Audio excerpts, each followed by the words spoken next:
What's going on? Welcome back to my channel.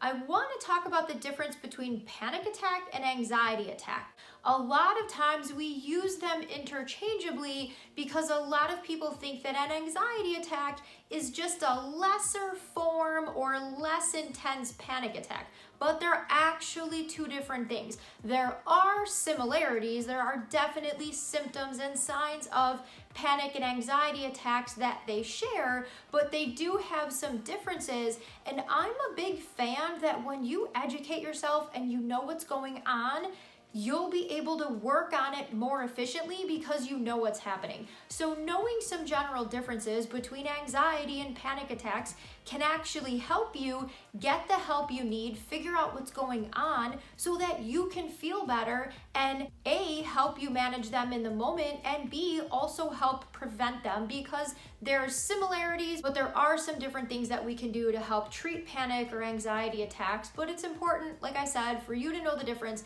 and we're gonna go over that today. It's important to note that everybody's experience, just like anything in life, everybody's experience with panic or anxiety attacks is different. So if I say some of these symptoms and you're like, that's not me, that's totally possible.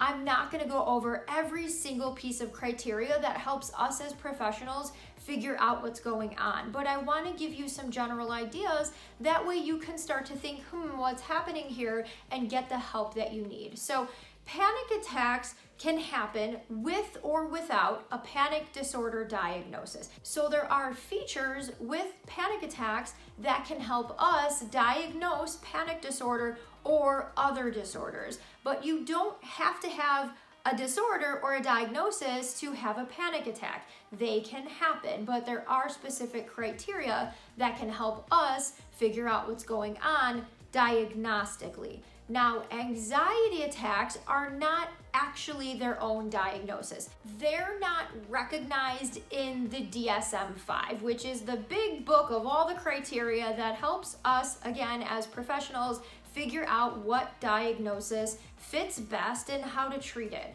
So anxiety attacks are not actually in the DSM-5, but the features and the symptoms of anxiety attacks fall usually under the different anxiety disorders. So I don't want to get too much into that, but I want you to understand there is actually a panic disorder diagnosis. There is not an anxiety attack diagnosis. When we're looking at diagnostic stuff, we are thinking about what fits where so that we can figure out what's going on and that we can best help you. When we talk about a panic attack, if we're going to diagnose panic disorder and specify that, there's a certain number of criteria and you have to have so many of them to be diagnosed. I'm not going to get into that, like I said, because I don't need to get into that nitty-gritty. If you have questions, if you have a therapist, please ask them, because we love to educate people. I want you to understand this. I want to talk about it more in general terms so that you just have a general understanding of what's possibly going on. In terms of a panic attack, when I explain this to clients, I explain it in the idea that they tend to peak really quickly. They can be expected or unexpected. Sometimes we think that panic attacks don't have a trigger, but they can. We just might not be aware of what that trigger is.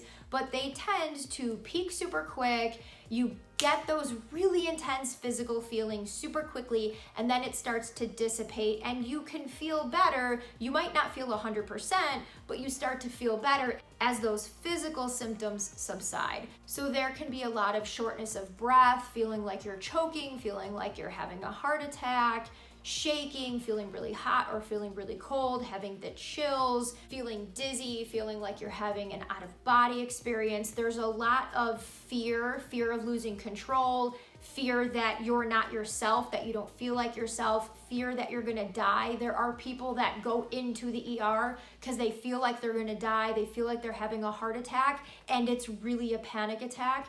So there's really intense fears and physical symptoms that tend to accompany a panic attack, and that's generally how I explain it to my clients. There are both the mental, the fears, and the physical symptoms, the shaking, the sweating, the shortness of breath, and all that. So there's both mental symptoms and physical symptoms, but the general idea of a panic attack is that it peaks super quickly. It feels in the moment like it's lasting forever, but they usually last about 20 minutes or so. Again, it's not a rule, everybody's different, but those are just some ideas to help you get an understanding of what a panic attack might look like. Now, an anxiety attack can involve some of those same physical symptoms, but an anxiety attack tends to have more of a buildup, and there's usually a stressor that we're aware of. Again, that's not a rule, but typically people have anxiety attacks when they're afraid to fly, if they've been driving down the road and they've been in a car accident with a white truck, and every time they drive behind a white truck, their anxiety gets higher and higher and higher until they're having a full-blown anxiety attack. So there's often a trigger, tests, things like that. There's a buildup, it's slower, it can happen over a longer period of time, but the symptoms do eventually subside, though the longer lasting symptoms of anxiety can disturb sleep, irritability, concentration, and things like that. So if you've been in a car accident with a certain color car, and every time you're driving behind that color car and you start to feel really shaky and you feel really anxious and all of that, it might be an anxiety attack because there's a stressor, there's the stress hormone running through your body because you're freaking out that you've associated that color car with a terrible accident, or you're afraid to fly, and every time the anticipation of getting on an airplane is there, you start to feel more and more and more anxious. And then once you're off the plane, it might not be 100% better, but it definitely starts to subside because that stressor is no longer present. You're off the plane, you've landed, you're good. So just think about if you really know the stressor, if there's a buildup, how quickly something is peaking, and longer term, again, if it's more anxiety attacks, there tends to be more disruption with sleep, irritability, problems with concentrating, and things like that. So again, there are both the mental symptoms of an anxiety attack and the physical symptoms of an anxiety attack. Don't forget, everybody is different. I have clients who have panic attacks but not anxiety attacks but not panic attacks, both, or they have anxiety and no signs of panic or anxiety attacks. So everybody's different, everybody's experience is different, but regardless, when these things go untreated, when they're left unaddressed, when you're not educating yourself, they do have the potential to disrupt your life. So educate yourself, go into a therapist and say, here's some things I'm experiencing, what could it be? Or can you tell me the difference between anxiety and panic?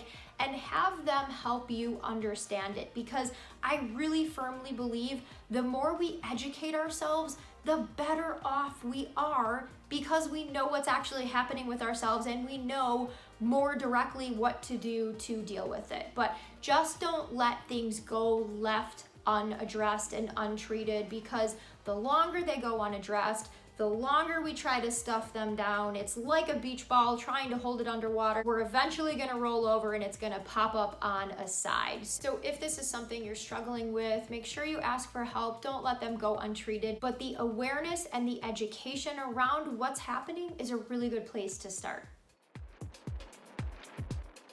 Both panic attacks and anxiety attacks are very intense, very emotional, and they can be very scary. So don't think that one is better than the other. They definitely share some symptoms. There are some differences, but again, just educate yourself so that you can best help yourself so that these things don't go left untreated. Don't forget to subscribe, and I will see you back here next Wednesday with another video.